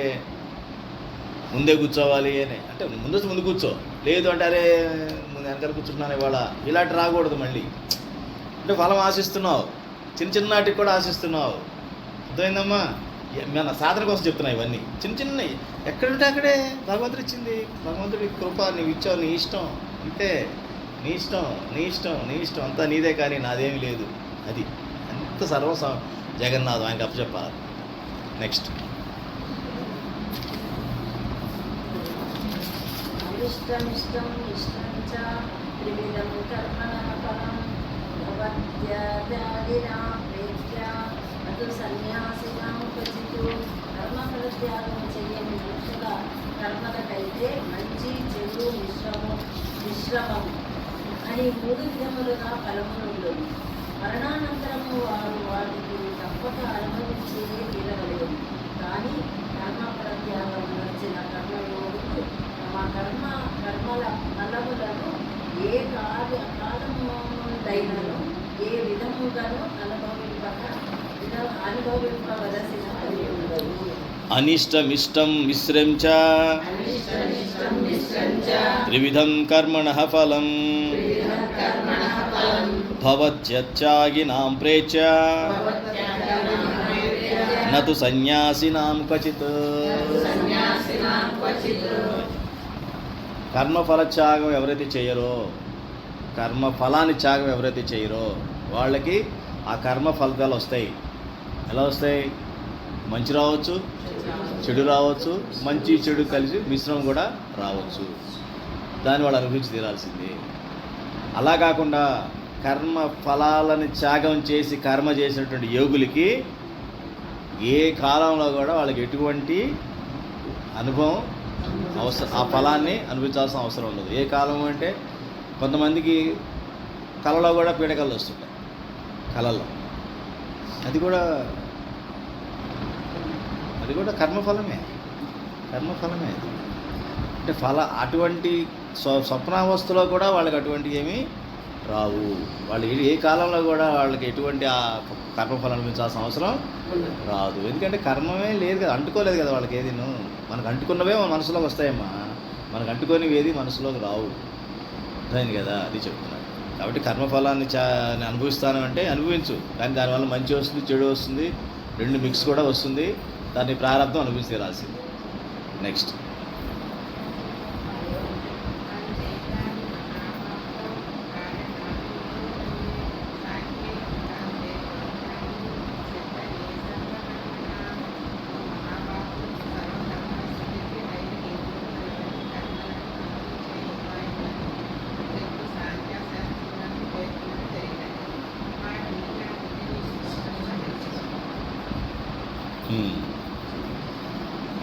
ఇందాక నేను చెప్పింది ఏంటంటే ఏ కాలంలో అనుభవించాల్సిన పని ఉండదంటే అర్థం ఏంటంటే చెప్పే ప్రారంధ కర్మలు, సంచిత కర్మలు.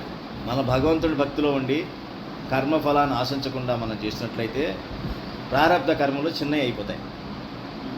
ఆ ఫలితం ఏదైతే ఉంటుందో పెద్దగా చెడు జరగాల్సింది చిన్న చెడుతో పోతుంది. భగవంతుడు అలా చేస్తాడు.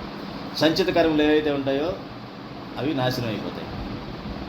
వాటిని నేను అనుభవించాల్సిన అవసరం లేదు. ఇక దానికోసం మళ్ళీ జన్మెత్తాల్సిన అవసరం లేదు.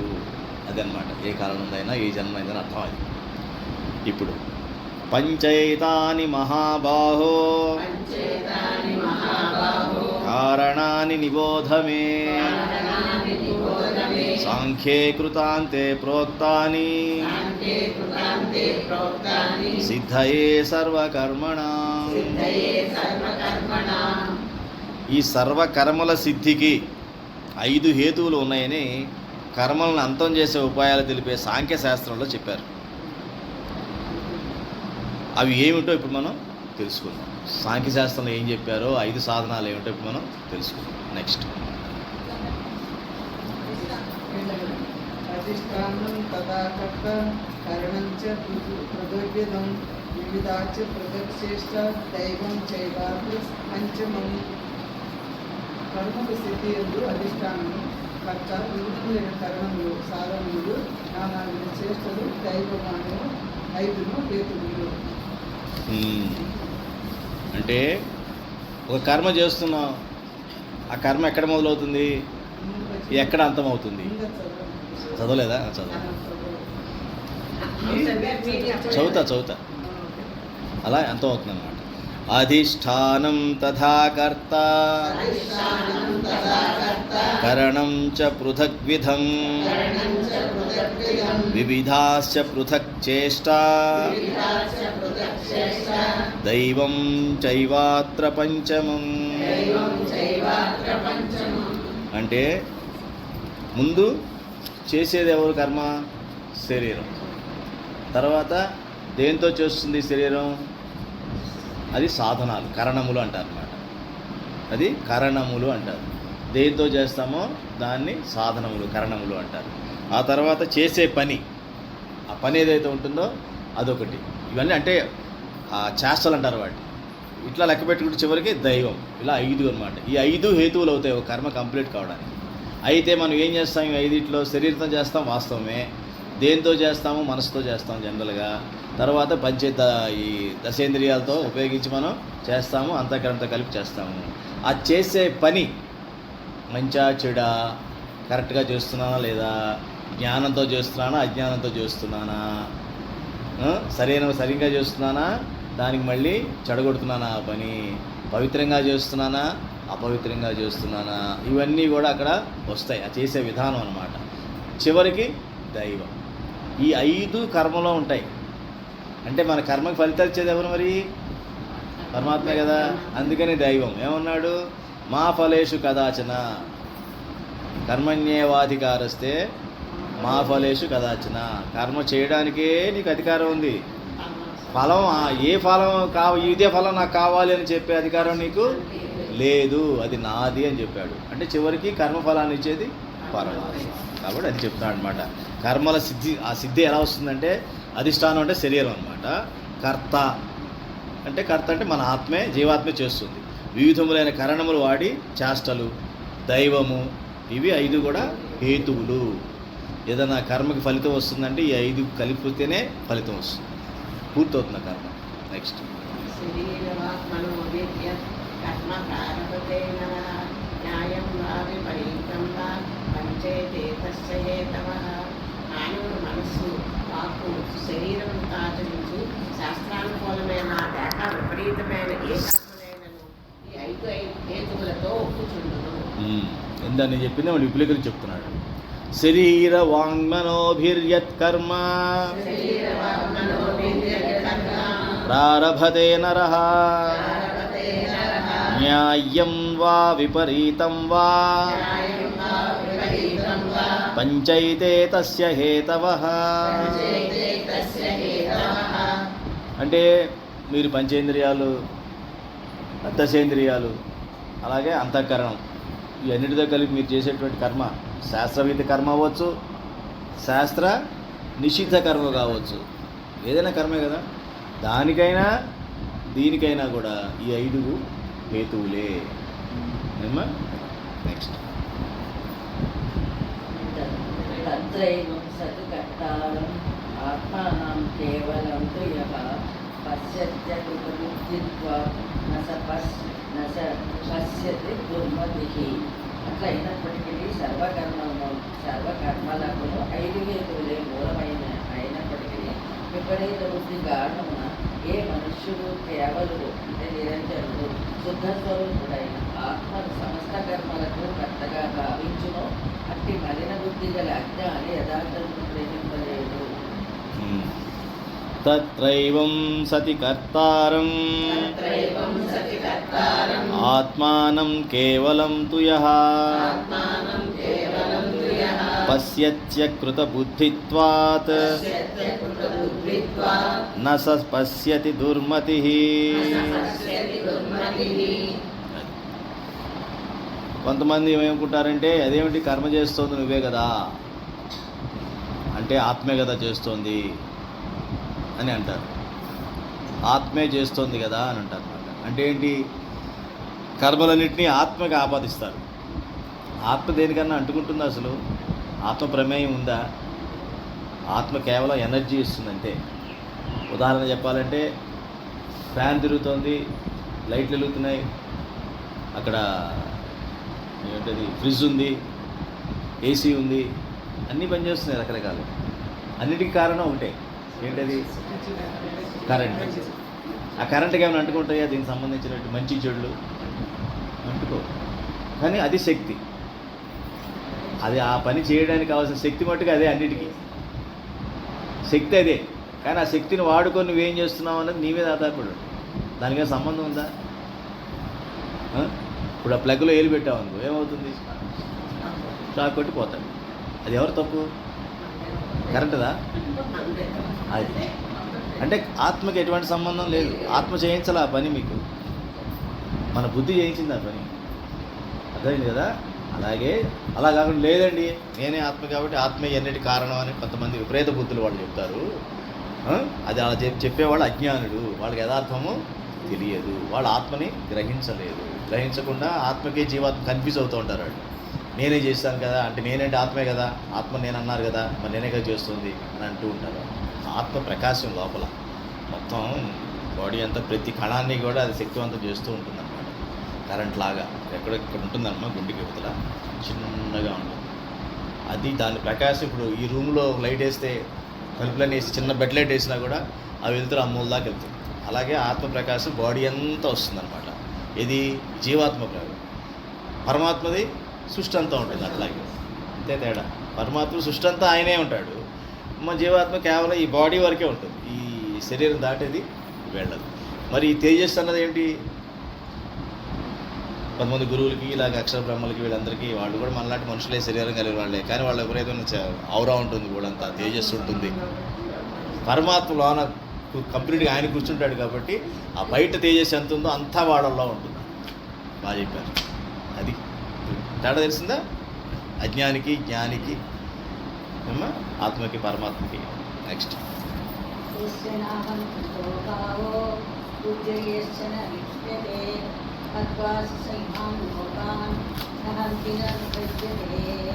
అంతఃకరణమునందు కర్తృత్వభావం లేని వారి ప్రాపంచిక పదార్థముల కర్మల ఎందుకు అంటున్నాడు. అట్టి పురుషుడు ఈ లోకములను అన్నింటినీ హతమార్చినను వాస్తవంగా చంపినవాడు కాదు.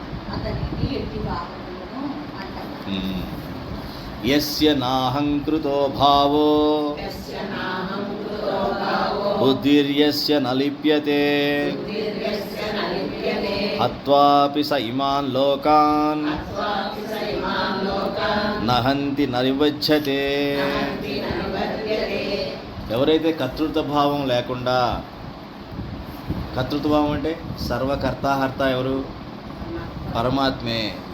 ఆయన మాత్రమే చేయగలడు, ఆయన మాత్రమే హంతం చేయగలడు, ఆయన మాత్రమే సృష్టి చేయగలడు, అతను మాత్రమే ఈ సృష్టిని స్థితిలో ఉంచగలడు అని ఎవరైతే అనుకుంటారో వాళ్ళకి మాత్రమే ఇటువంటి కర్మల వారికి అంటుకోవు.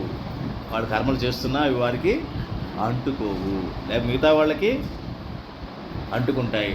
అంటుకోమంటే అర్థం ఏంటి? ఇక్కడ వాళ్ళకి పాపములు ఉండవు. ప్రతి కర్మ ఓ పాపమే కదా. ఎప్పుడు నేను చేస్తున్నా, నేనే దీని కారణం, నా వలన అయ్యింది, నేను కాకపోతే ఇది అయ్యేది కాదు, ఇలా మాట్లాడాడంటే ఒక పాపం 1, పాపం 2, పాపం 3, పాపం 4. అలా కాకుండా భగవంతుడు దయండి, భగవంతుడు ఏదో ఇచ్చాడు చేశాను అని గొప్పగా ఫీల్ అవ్వడు, పోయినందుకు ఫీల్ అవ్వడు, గెలిచినందుకు ఫీల్ అవ్వడు, పోయినందుకు ఫీల్ అవ్వడు. భగవంతుడు ఇచ్చాడు చేసుకోవాలి, ఆయన ఇచ్చిన కర్మ చేసుకుంటూ పోవాలి. కానీ నేను చేస్తున్న కర్మ శాస్త్రవిహిత కర్మ అవునా కాదా? ఎప్పుడు బాధ కలుగుతుంది? వీడు గెలవడం కోసం నానా చండాల పనులు చేశాడనుకోండి, శాస్త్ర నిషిద్ధ కర్మలు చేశాడనుకోండి, ఓ పద్ధతి ప్రకారం చేయకుండా, అప్పుడు వాళ్ళ లోన బాధ ఉంటుంది కదా. ఇన్ని ఏదో పనులు చేసినా గెలవలేదు నేను అంటే ఇంకా పాప గట్టిగా చుట్టుకుంటుంది వాడు, నాగసర్పంలా చుట్టుకుంటుంది వాడు. అర్థమైందమ్మా? అలా కాకుండా నీ ప్రయత్నపూర్వకం నువ్వు చేసావు, నువ్వు ఎవడో చెప్పుకున్నావు నేను మంచివాడిని, నేను చూడండి ఇట్లా అని ఏదో చెప్పుకున్నావు అనుకో, దానికి వస్తే గెలిపిస్తే భగవంతుడు గెలిపిస్తే, లేకపోతే ఓడిస్తే ఓడిచ్చాడు, అయిపోయింది, నష్టం నేను. అంతేగాని నువ్వు నానా తిప్పలు పడి అడ్డగోలుగా వెళ్ళావంటే ఆ పాపం అంతా వాడు చుట్టుకుంటుంది. వాడు గెలిచినా సరే చుట్టుకుంటుంది. ఎలాంటిదంటే ఇప్పుడు ఏదో మీ పాపకో మీ మనవరాలకో మనవాడికో మన ఫెస్టివల్ కమిటీలో ఏదో డ్యాన్స్ చేయమని ఇచ్చారు పర్మిషన్, బ్రహ్మాండంగా డ్రెస్ చేసి అన్నీ చేసి పంపిస్తారు. అది అవ్వగానే అన్నీ తీసేయాలి కదా, తీసేయాలి వద్దా? మేము మళ్ళీ మామూలుగా ఇంటికి వెళ్ళిపోవడం. అలాగే ఇది అంటే ఎన్ని తెచ్చుకుంటావు, అన్నీ ఏదో పని చేసి తెచ్చుకుంటావు. అది ఎప్పటి వరకు ఉంటుంది? అది ఎంతవరకు అది నిలబడేది? ఆ పని ఎవరు చేస్తారు? బుద్ధిహీనులు, ఇంత చెప్పానే, ఆత్మజ్ఞానం లేని వాళ్ళు, పాపాత్ములు చేస్తారు. అదే చెప్పాడు, వాళ్ళకి పాపాలు అంటుకుంటాయి కానీ నీకు అంటుకోవు. నేను కర్తను కాదు, నేను శాస్త్రవిహిత కర్మే చేస్తున్నాను, ఇందులో నేను బుద్ధిగా భగవంతుడు చెప్పే పద్ధతిలో చేస్తున్నాను, భగవంతుడి జ్ఞానంతో చేస్తున్నాను, నీకు ఏమీ అంటుకోవు. అక్కడ పొరపాటు జరగవచ్చు, అయినా అంటుకోవు. ఇంకా నువ్వు కర్తవ్యంలో ఉన్నావు కాబట్టి, నువ్వు కర్తవ్యంలో ఉన్నావు. నువ్వు భగవంతుడికి బాగా శుచిగా చేద్దామనుకున్నావు, అవి చేద్దామని అన్నీ కూర్చున్నావు, అన్నీ కట్ చేసి పెట్టుకున్నావు, భగవంతుడికి ప్రసాదం చేద్దాం అనుకున్నావు. ఇందులోకి ఆ పక్కనే బొద్దుకు వచ్చి పడిపోయింది. అందులో నీ తప్పేమైనా ఉంటుందా? ఉండదు. అది గ్రహించగలిగితే గౌబా తీసేసి మళ్ళీ వేరే చేసుకుంటా. అరే పొరపాటు అయిపోయింది, అమ్మో ఇందులోకి ఏమన్నా నాకే పాపం అంటుకుంటుంది, అంటుకోదు. ఎందుకంటే నీ మనసు ఇదిగా ఉంది, పద్ధతిగా చేస్తున్నావు, నీ మనసులో శుచిగా ఉండాలనే భావం ఉంది కాబట్టి. ఏముందిలో ఎవరు చూడొచ్చాడు పక్కన తీసేసి గౌబా తీసి పెట్టావనుకో, అది పాపం. అర్థమైందమ్మా? అది చెప్తున్నాను అనమాట. నెక్స్ట్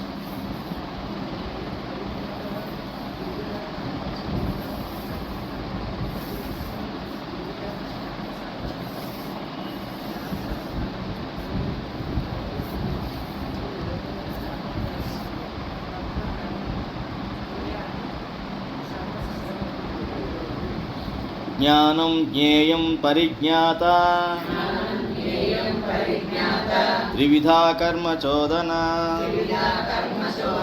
కరణం కర్మ కర్తేతి త్రివిధ కర్మ సంగ్రహ. ఈ చిన్నప్పుడు మనం చెప్తూనే ఉన్నారు కదమ్మా, ఏదైనా వాక్య నిర్మాణం చేయాలంటే కర్త కర్మ క్రియ అంటారు. అంతే, అంతకుమించి ఏం లేదు. చేసేవాడు, చేయబడేది, దేని మీద చేస్తున్నావు అది చేస్తున్నది, ఆ పని. ఈ మూడింటిని అంటారు. నెక్స్ట్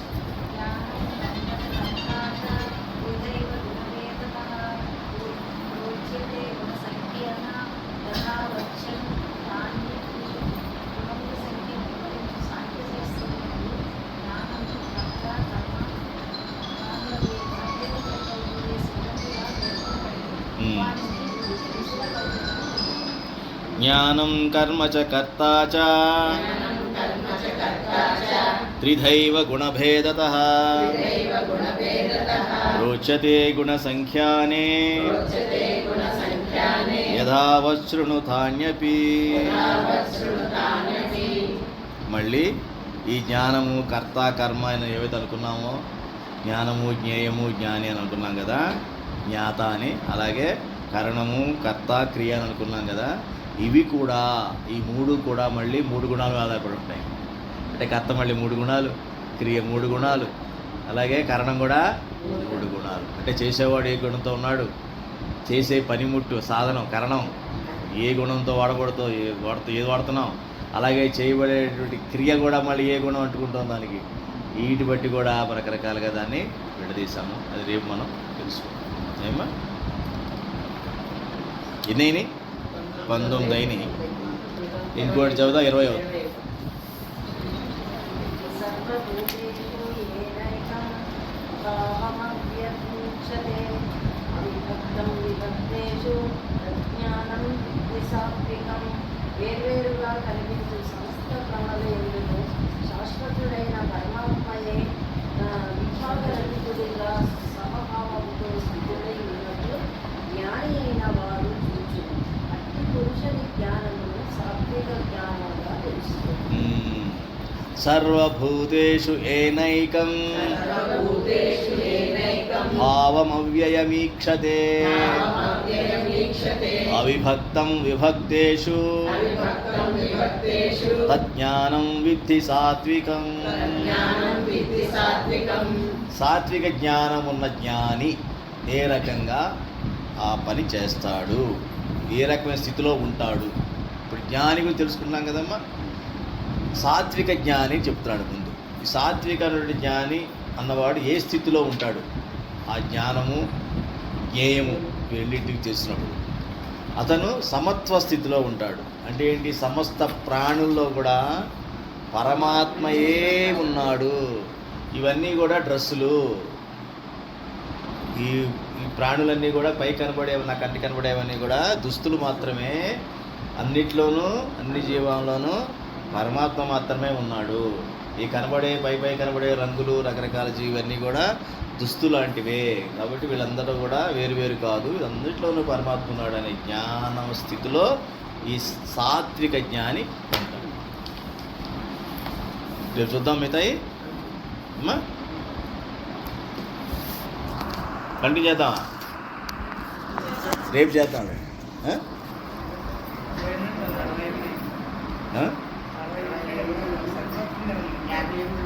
72 కదమ్మా. 78 అది ఇంకా 58 ఉంటాయి. 4 రోజులు ఉందా ఇంకా? 4 5 15 5 15 60 సరిపోతుంది.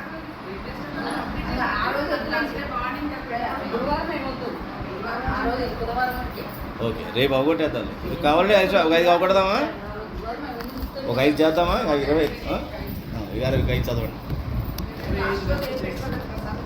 అందుకనే 25 పెట్టు చేద్దాం.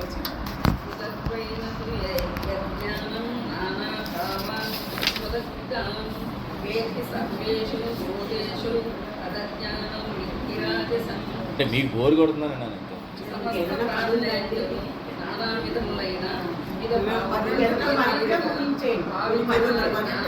రాసేపల్లి. పృథక్వేన తు యజ్ఞానం పృథక్వేన తు యజ్ఞానం నానాభావాన్ పృథక్విధాన్ నానాభావాన్ పృథక్విధాన్ వేత్తి సర్వేషు భూతేషు వేత్తి సర్వేషు భూతేషు తజ్ఞానం విద్ధి రాజసం. జ్ఞానం విద్ధి రాజసం. ఈ రాజస జ్ఞానం ఎలా ఉంటాడు? వేరువేరుగా ఉన్నాయి అనుకుంటాడు. జీవులన్నీ కూడా వేరువేరు ఉన్నాయి, పరమాత్మని అతను చూడడు అనమాట. జీవుల్ని జీవులుగానే చూస్తాడు, వాటి మధ్య ఉన్న భేదాన్ని గమనిస్తూ అట్లాంటి జ్ఞానంతో చేస్తాడనమాట. అంటే వేరు వేరు అనేటప్పటికి ఏమైంది, గుణాలు ఎంటర్ అయిపోతాయి. అంటే ఒకళ్ళు ఒక రకంగా, ఇంకోళ్ళు ఇంకొక రకంగా ట్రీట్ చేయడం మొదలు పెడతాడు. మారిపోతుంది. నెక్స్ట్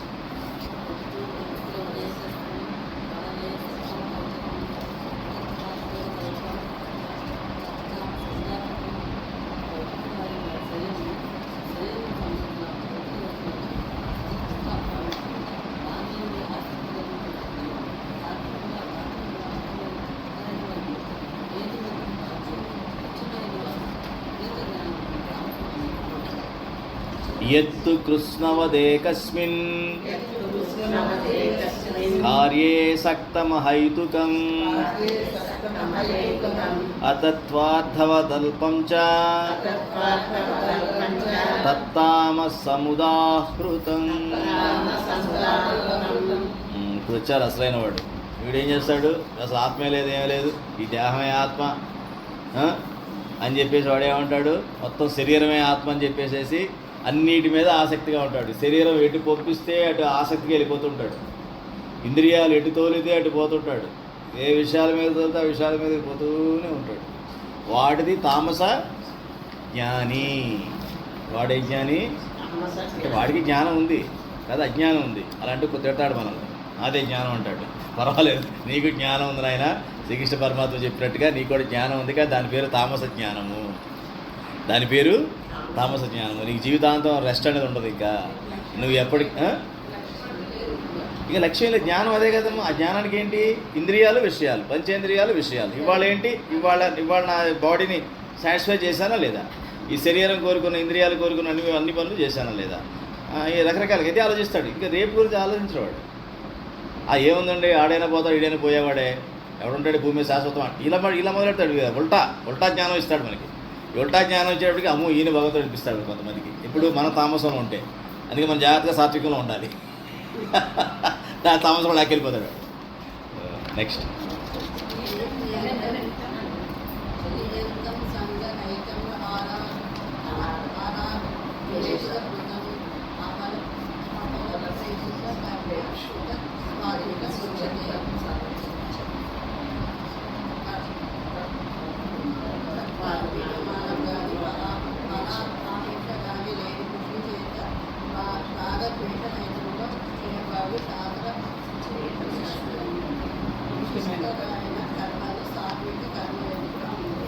నియతం సంగరహితం అరాగద్వేషతః కృతం అఫలప్రేప్సునా కర్మ యత్తత్ సాత్వికముచ్యతే. ఇప్పుడు సాత్విక కర్మ అంటే ఏంటి? ఆ కర్మ ఏదైతే పని చేస్తామో ఆ పనిని సాత్వికం అని ఎప్పుడు అంటామంటే, ఆ పని చేయబడేటప్పుడు దాని మీద ఫలాపేక్ష ఉండకూడదు, రాగము ద్వేషము ఉండకూడదు. అలాగే ఇది నేను చేస్తున్నాను అభిమానంతో ఆ కర్మ చేయబడి ఉండకూడదు. ఆ కర్మకి ఎటువంటి మలినాలు అంటుకోకూడదు. అది పనిగానే ఉండాలి. అంటే మనకు అర్థంగా చెప్పాలంటే, మీరు ఏదైనా పని చేస్తున్నప్పుడు మనసులో దాని గురించి వేరే భావాలు వచ్చినాయి అనుకోండి, అది సాత్విక కర్మ కాదు, అది రాజసిక కర్మ. ఎవడ నా కర్మ ఇది చేస్తున్నాను ఇవాళ, ఈ పనులు మా ఇంట్లో పనులు చేసేవాళ్ళం కాదు, ఈ గవర్నమెంట్ ఈ రకరకాలుగా చేసే పని మీద, ఆ ఇన్స్ట్రుమెంట్ మీద రకరకాలైనటువంటి ఇదనమాట. ఈ మిక్సీ మంచి ఏదో బాగాలేదు, ఇంకోటి బాగుంటుందేమో, రకరకాలుగా అనేసుకుంటూ ఉంటాం అనమాట. పని అవుతూ ఉంటుంది కానీ ఆ పనికి ఎన్ని అంటిస్తూ ఉంటాం మనం. ఆ పని అవుతూ ఉంటుంది కానీ మీరు ఉండే స్థితి ఎటువంటి స్థితి? అది ఏ స్థితికి వస్తుంది చెప్పండి? జ్ఞాన స్థితిలో తామసం కాదు. తామసం మీరు దేవుడిని నమ్ముతున్నారు, ఆత్మను నమ్ముతున్నారు. రాజసం అది వేరు, నేను వేరు. దాని మీద ఒక భావం వేరు, మిక్సీ వేరు, నేను వేరు. అది కాదు, అంతా పరమాత్మే.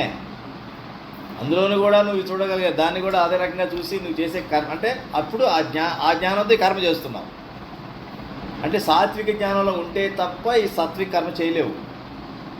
సాత్విక జ్ఞానం అయితే తప్ప నువ్వు ఈ సాత్విక కర్మ చేయలేము అనమాట. అక్కడ రాజసిక కర్మలో జ్ఞానంలో ఉన్నావు కదా, అంటే వేరువేరు భావాలతో ఉన్నావు కదా. వేరువేరు భావాలతో ఉన్నప్పుడు ఏం జరుగుతుంది? నీలో ఆటోమేటిక్గా నీలో ఒక రకమైన చిరాకు, కోపం, లేకపోతే ఇష్టం కూడా రావచ్చు. కొత్త మిక్సీ అనుకో, ఆ రోజు చక్కగా ఆనందంగా చేస్తూ ఉంటాం. ఇట్లా ఏదో ఒక ఇష్టం, లేకపోతే బాగా పాత అయిపోయిందని కోపం, అంటే ఈ రకరకాలుగా అర్థమవుతున్నాయమ్మా.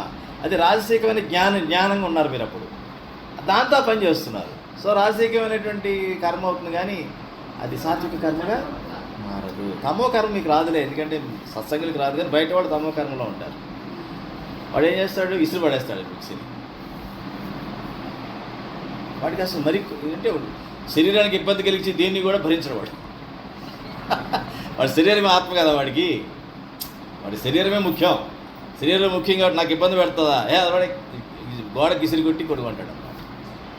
అంటే నిర్లక్ష్యం, ఒక రకమైనటువంటి రాక్షసత్వం. అది ఏంటంటే ఇక దాన్ని మనం వర్ణించలేం. ఆ తామసాన్ని మనం తామసం అంటే రాక్షసులు అనమాట. ముఖ్యంగా దాని దగ్గరగా ఉంటారు వాళ్ళంతా. అదే రాక్షసం అనమాట, రాక్షస లక్షణాలు అవన్నీ. నెక్స్ట్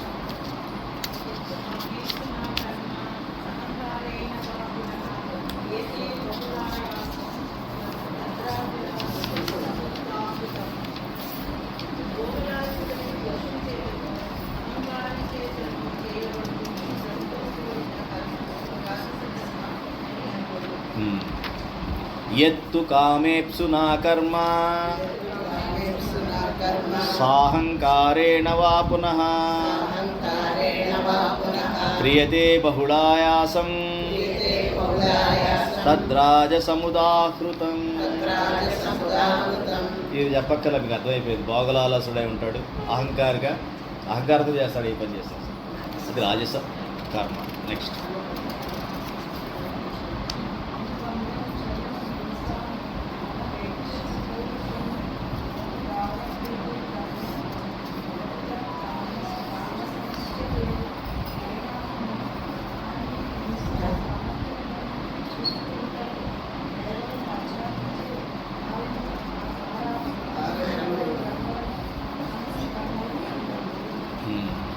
అనుబంధం క్షయం హింసాం అనవేక్ష చ పౌరుషం మోహాదారభ్యతే కర్మ యత్తత్ తామసముచ్యతే. ఇక వీడికి ఏంటంటే బుద్ధిహీనుడు, మూర్ఖుడు, మూఢుడు, మంచి చెడు చూసుకోడు, తన సమర్థంతోలే చూసుకోడు, తనకి శరీరానికి సాటిస్ఫాక్షన్ కోసం ఏదన్నా చేసి అడ్డంగా పడిపోతాడు. అంతే. ఇంద్రియ తృప్తి కోసం ఏ పని చేయడానికన్నా దాన్ని ఏం చూసుకోడు. ఇక మంచి చెడు మన సమర్థత ఉందా లేదా, ఇది అవసరమా ఇప్పుడు అనవసరమా, ఇటువంటి ఆలోచన వాడికి ఉండదు. అడ్డంగా చేసుకుంటూ పోతాడు పనులు. వీడిని ఏమంటారు? తామస కర్మ అంటారు. అటువంటి కర్మలు వాటి నుంచి వచ్చే ఫలితాలు కూడా అడ్డంగానే ఉంటాయి. యాక్సిడెంట్లు అవుతాయి. అంతే కదమ్మా. యాక్సిడెంట్ అవడానికి కారణం తామస కర్మలే. తామస కర్మలే యాక్సిడెంట్ అవ్వడానికి కారణాలు అవుతాయి. ఇది జాగ్రత్తగా ఉండాలి. ఓకే అమ్మా. జై శ్రీకృష్ణ.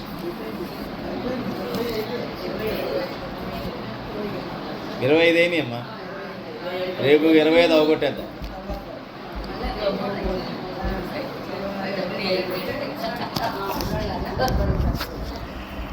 నెక్స్ట్ శాంతి పాఠం.